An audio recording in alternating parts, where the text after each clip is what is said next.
Hi guys, today I'm coming to you with a review on the MAC Studio Fix Fluid. This is what it looks like in the box. Now for my face, all I've done is washed my face, moisturised, and I've put on my primer which I'm using, which is the Camera Ready W7 Prime Magic. And I have put that on my face. A little bit is all you need, and you just put it in a little bit in all of the areas. As you can see, I do have some breakouts at the minute, so it'll be interesting to see how heavy a coverage the MAC Studio Fix Fluid is. This is what it looks like. Now mine didn't come in a pump, but you can buy the pump separately. So this is what it looks like. And you can see I'm in NC 15, but it begins with NC 10 as far as I know, so you can get a paler one. And it goes all the way up. So that's what it looks like.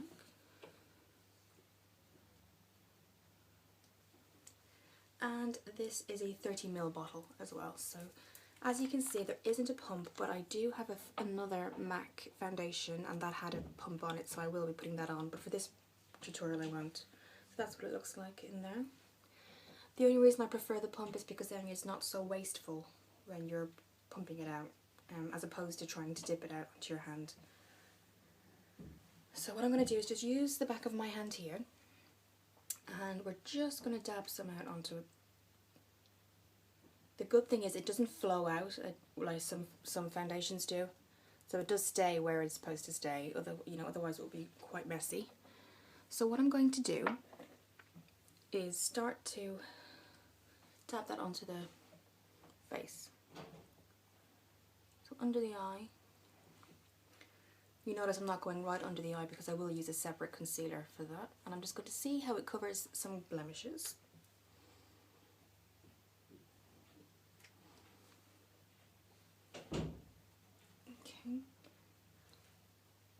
And for this tutorial I am going to use my fingers just to blend in quickly.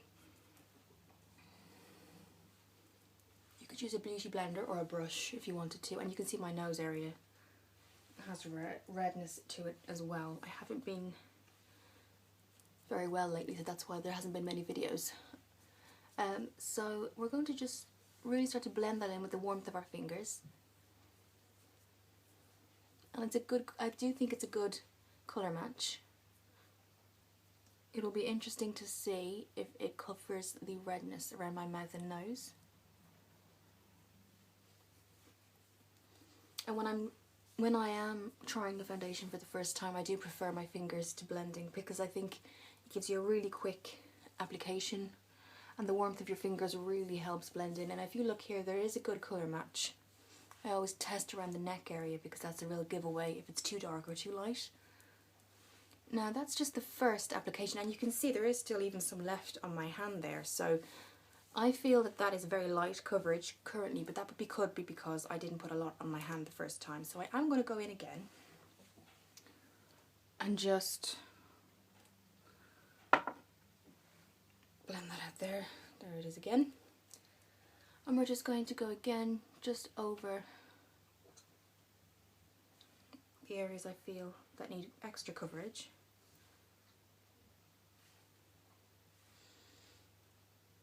Discoloration and redness really is what we're trying to cover.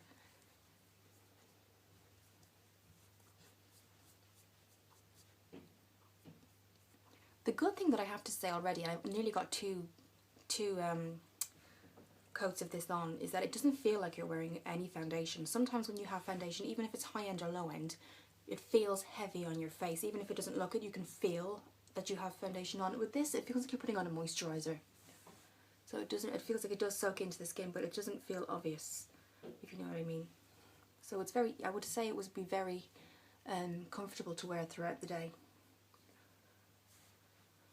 So we're just going to go a little bit with the nose there.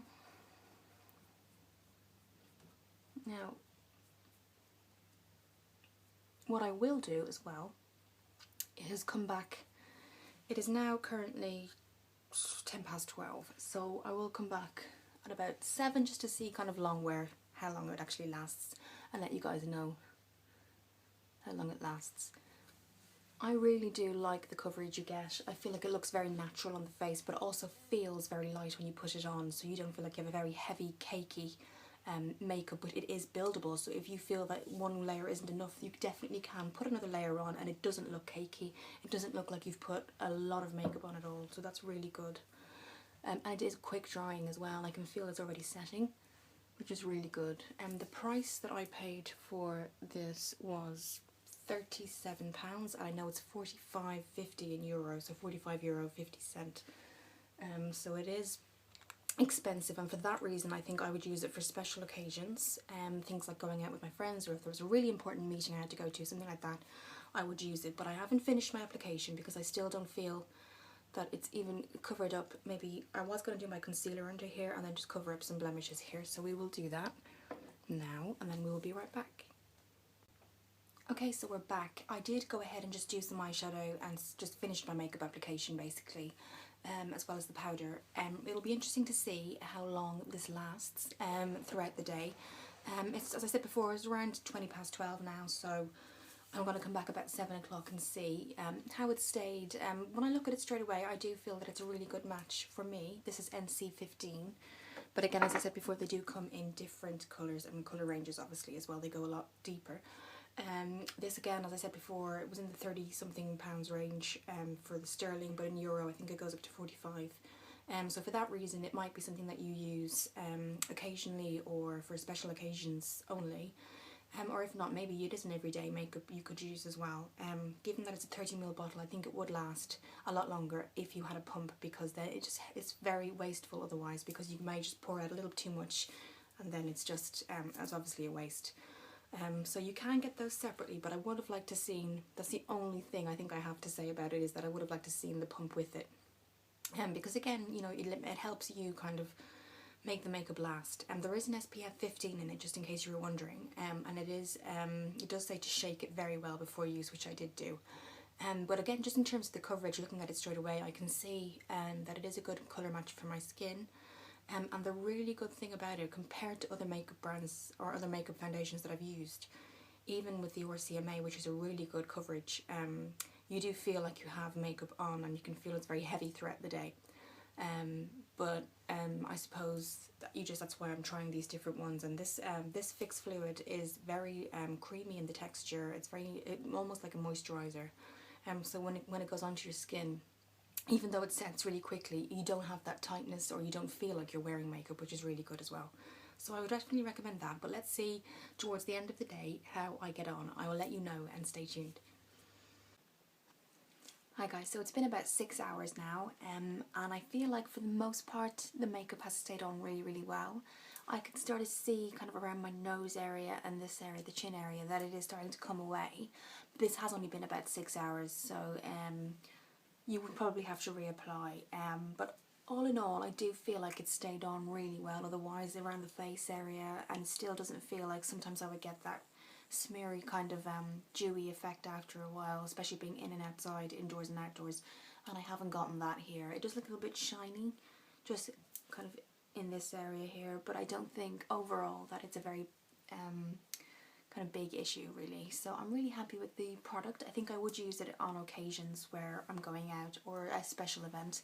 I think because of the price, it is one of those foundations where a lot of people, the majority of people, may not be able to use it every day. But it's definitely something that I would recommend and use, and I will continue to use. Thank you for watching the video. I hope you enjoyed it, and I'll see you the next time.